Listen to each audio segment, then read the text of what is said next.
So now let's see how we can work around with photo filter inside of Corel Draw. So in order to go ahead and work around with photo filter, I'm going to go around over here onto the file menu and then go around and import out a photo that I want to apply the photo filter to. So I have this particular photo right here that I imported, and in order to apply the photo filter to it, I need to go around over here onto the effects menu, and then I need to go around over here onto camera.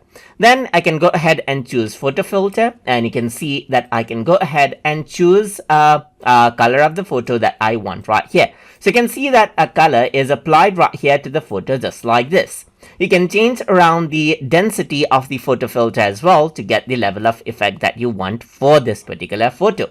Apart from that, you can also go ahead and preserve the luminosity right here. So even if the density is higher, you can see that it still preserves out the luminosity, that is the brightness of the photo right here, even though certain color is applied. Let's say, for example, if I were to select out blue, then this is with the preserved luminosity, but you can go ahead and disable it right here just like this to go ahead and, let's say, for example, get a more let's say darker color. And that is how you can simply go ahead and apply the photo filter as you like inside of Corel Draw.